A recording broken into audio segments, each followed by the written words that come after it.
Alright guys, today I have both of my drones here. I have the Yuneec Q500 Plus and I have the Phantom 3 professional model. That's with the 4K. So I want to do a comparison, and in a lot of ways it's not a fair comparison because DJI puts out the standard model, the advanced model, and the 4K model. Yuneec does put out a 4K model, but I have the Q500, which is a 1080 camera on there, and it takes away the horizontal curve, and that's why they call it the Q500 Plus. There's a Q500 which still has that horizontal curve in there when you're looking through the camera and all your videos. So this one kind of takes it out and puts it more on a flat plane. But let's talk about these. First of all, let's start talking about the price. And again, it's not a total fair comparison because again, I got the high-end Phantom, and this is not the high-end Q500. Again, they have the Q500 Plus 4K. So let's kind of compare it that way. Price-wise, probably this and the 4K model is $1,400, $1,500. The same thing with the Phantom when it came out. Now, I was lucky. I just got my Phantom a week ago, and I got it for $9.99. Came with one battery. So I thought it was a great price. I bought a spare battery. I bought an extra battery for $149. Now that I see on the eBay, you can get them for $110. But I thought it was a great price. So prices are probably comparable. Let's talk about size. As you can see, the Yuneec really dwarfed the DJI model. And the size in this case really don't matter. So let's talk about ease of use. Yuneec, in my opinion, is easier to fly than the DJI. Yuneec, what they did in the controller, they built in a Android tablet, which is nice, it's convenient. Where with the DJI, you have to add a smartphone or a tablet onto this to use it. I like it better in a lot of ways because based on how good your smartphone is or how good your tablet is, you're going to have a better reception and a better picture. So as far as ease of use, Yuneec flies about 17 miles an hour at top speed. That's when it's in GPS lock. Where the DJI flies about 35 or so miles per hour. So if you're a newbie to this hobby, this is probably the way to go for ease of use. It's much easier. Everything is built in. You got everything out of the box. Where with the DJI, again, you either have to have a smartphone or a tablet to use this. So added expense if you don't have a smartphone or tablet, but a lot of people in this day and age do have both. So I would give the Yuneec advantage over ease of use.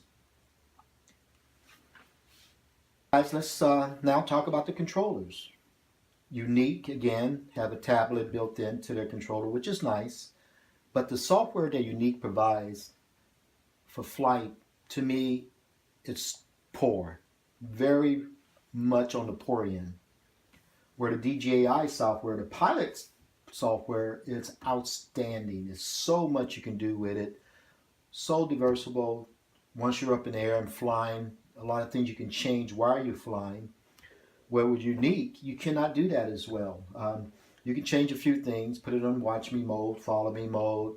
I believe you can change the recording resolution, whether you're going to have it in 1080, 60 frames a minute, 1080, 30 frames a minute, and so forth.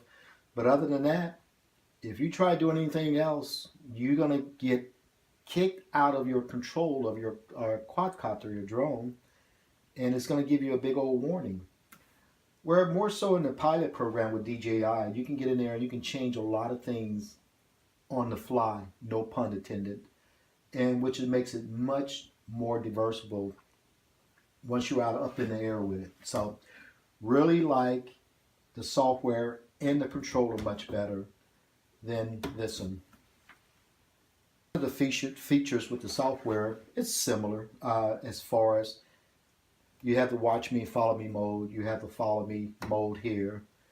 I believe there's a watch you mode too. Again, only had it a week, so I'm not totally familiar with all the functions that this baby does compared to Yuneec. Another thing we want to talk about is batteries. As you can see, they all come with their own case, self-contained. Phantom battery, you can hit it once and the green lights will tell you how much of the battery is charged. Yuneec, you have no way to know how much is left in this without plugging in your quadcopter and turning on your monitor. That's when you're sitting around for a couple weeks and you're curious, hey, did I charge that battery or didn't I? I don't remember. If you have 4 or 5 batteries, you might lose track of which one you charge. So when you hit that button one time, you say, hey, this is already charged. I don't have to charge it again. This, you got 4 or 5 batteries sitting around. You really don't know for sure unless you plug everything in and turn on your monitor to see how much battery life you have. Also, another thing with the battery, the Yuneec battery is a 5400 megahertz. This is a 44. But you know, when you compare the flight times, they're similar.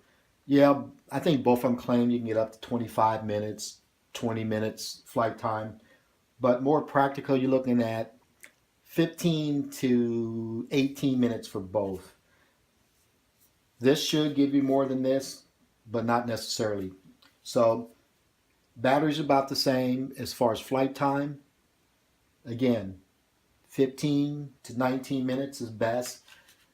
Now, if you fly without the camera on, certain things you might get a minute or 2 more. So, but in practical use, I would only count on about 16 minutes. So you have it on with the batteries.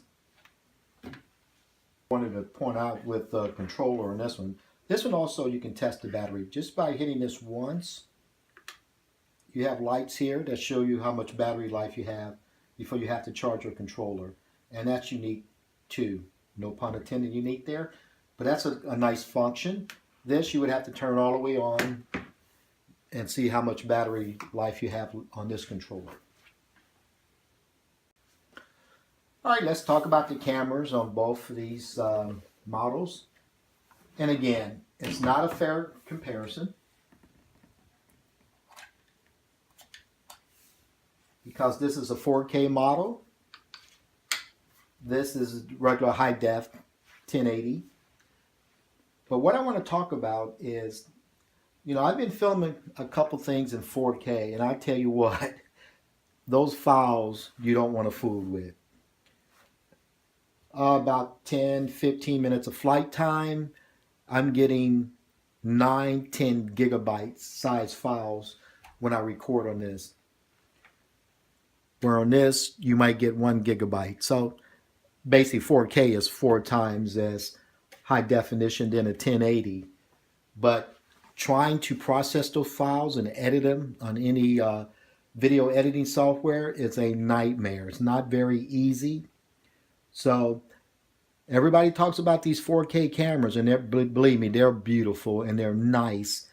But to work with those files, even upload them on your computer, could take you half an hour to get it on your computer from your micro SD card, which both of them takes micro SD cards. So think about that when you go and purchase a 4K model. Do you really need 4K? And are you ready to fool with these files as far as editing them?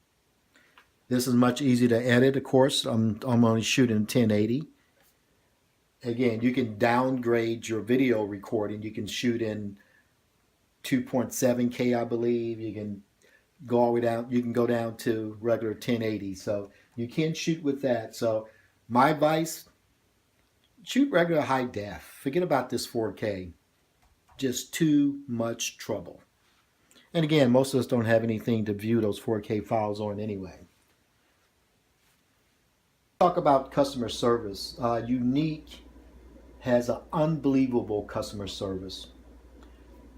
I wrecked one of these, damaged the camera, sent the camera in. They sent me a mailing label to return it. They fixed it, didn't charge me for it, nothing.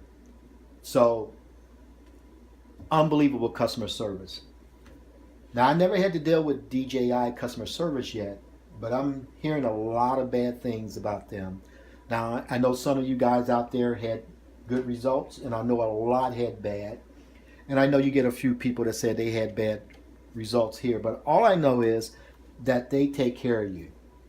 Hopefully I never had to get to the point where I have to call customer service at DJI. But, so you have to pick it yourself. In my opinion, Yuneec has a better customer service base. My opinion overall, and again, you guys have been in this hobby for a long time. This is my first time I'm doing a comparison.